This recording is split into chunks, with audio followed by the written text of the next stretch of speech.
Please rate US if you like. Future indefinite tense. इन वाक्यों में किसी कार्य को भविष्य काल में किया जाने का बोध होता है, जैसे मैं कल आपको एक कहानी सुनाऊंगा। वह हमें हिंदी पढ़ाएगा। इन वाक्यों में यदि, कभी नहीं का प्रयोग आए तो हमें नेवर का उपयोग करना चाहिए। पहचान। हिंदी के इन वाक्यों के अंत में गा, की, गे आदि होते हैं। Affirmative sentence. एग्जाम्पल्स। 1. वह आपको इंग्लिश पढ़ाएगा। 2. मैं आपको एक कहानी सुनाऊंगा। 3. वह स्कूल जाएगा। Rules of making affirmative sentences. Sub plus shall will जोड़ वर्ब जोड़ ऑब्जेक्ट। यदि सब्जेक्ट आई, वी हो तो शाल का प्रयोग किया जाता है। यदि subject he, she, it, you, they और इन हो तो विल का प्रयोग किया जाता है। एग्जाम्पल्स। 1. वह आपको इंग्लिश पढ़ाएगा। He will teach you English. 2. मैं आपको एक कहानी सुनाऊंगा। I shall teach you a story. 3. वह स्कूल जाएगा। He will go to school. Negative sentence. जिन वाक्यों से भूतकाल में किसी कार्य का न होना पाया जाए, जैसे 1. वह आपको इंग्लिश नहीं पढ़ाएगा। 2. मैं आपको एक कहानी नहीं सुनाऊंगा। 3. वह स्कूल नहीं जाएगा। Rules of making negative sentences. Sub plus shall will जोड़ नॉट जोड़ वर्ब जोड़ ऑब्जेक्ट। एग्जाम्पल। 1. वह आपको इंग्लिश नहीं पढ़ाएगा। He will not teach you English. 2. मैं आपको एक कहानी नहीं सुनाऊंगा। I shall not tell you a story. 3. वह स्कूल नहीं जाएगा। He will not go to school. Interrogative sentences. जिन वाक्यों में कोई प्रश्न पूछा जाए, इस प्रकार के वाक्य इंटरोगेटिव या प्रश्नवाचक वाक्य कहलाते हैं। इस प्रकार के वाक्यों को दो प्रकार होते हैं। 1. जिन वाक्यों में प्रश्न शुरू में पूछा जाए। 2. जिन वाक्यों में प्रश्न बीच में पूछा जाए। Interrogative sentence rule type 1. जिन वाक्यों में प्रश्न शुरू में पूछा जाए, विल, शैल जोड़ सब जोड़ वर्ब जोड़ ऑब्जेक्ट। जैसे 1. क्या वह आपको इंग्लिश पढ़ाएगा। Will he teach you English. 2. क्या मैं आपको एक कहानी सुनाऊंगा। Shall I tell you a story. 3. क्या वह स्कूल जाएगा। Will he go to school. Interrogative sentence rule type 2. जिन वाक्यों में प्रश्न बीच में पूछा जाए, विल, शैल जोड़ सब जोड़ वर्ब जोड़ ऑब्जेक्ट। जैसे 1. वह आपको इंग्लिश क्यों पढ़ाएगा। Why will they teach you English. 2. मैं आपको एक कहानी क्यों सुनाऊंगा। Why shall I tell you a story. 3. वह स्कूल क्यों जाएगा। Why will he go to school. Interrogative जोड़ नेगेटिव। जिन वाक्यों में प्रश्न पूछा जाए और साथ में नहीं का प्रयोग भी किया जाए तो वे वाक्य सकारात्मक जोड़ नकारात्मक दोनों ही होते हैं। जिस प्रकार इंटरोगेटिव सेंटेंस के दो प्रकार होता है, उसी प्रकार इन वाक्यों के भी दो प्रकार होते हैं। इंटरोगेटिव जोड़ नेगेटिव सेंटेंस रूल टाइप 1.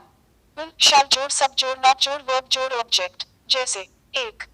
क्या वह आपको इंग्लिश नहीं पढ़ाएगा। Will he not teach you English. 2. क्या मैं आपको एक कहानी नहीं सुनाऊंगा। Shall I not tell you a story. 3. क्या वह स्कूल नहीं जाएगा। Will he not go to school. Interrogative जोड़ नेगेटिव सेंटेंस रूल टाइप 2.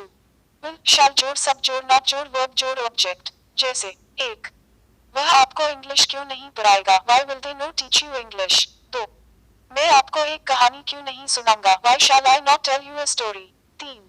वह स्कूल क्यों नहीं जाएगा। Why will he not go to school. तो आपने देखा किस प्रकार हम फ्यूचर इंडेफिनिट टेंस के वाक्यों को इंग्लिश में ट्रांसलेट कर सकते हैं। हिंदी के वाक्य को इंग्लिश में ट्रांसलेट करने के लिए आपको बस उनके रूल्स अच्छी तरह से याद करने होंगे, और जैसा कि आपने देखा यह सारे रूल्स एक दूसरे से ही जुड़े होते हैं, तो इनको याद करना भी बहुत आसान है।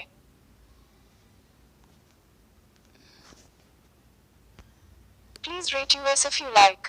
Future indefinite tense.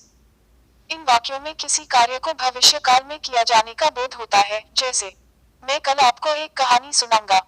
वह हमें हिंदी पढ़ाएगा। इन वाक्यों में यदि, कभी नहीं का प्रयोग आए तो हमें नेवर का उपयोग करना चाहिए। पहचान। हिंदी के इन वाक्यों के अंत में गा, की, गे आदि होते हैं। Affirmative sentence. एग्जाम्पल्स। 1. वह आपको इंग्लिश पढ़ाएगा। 2.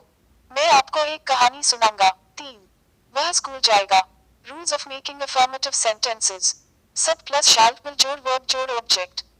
यदि सब्जेक्ट आई, वी हो तो शैल का प्रयोग किया जाता है।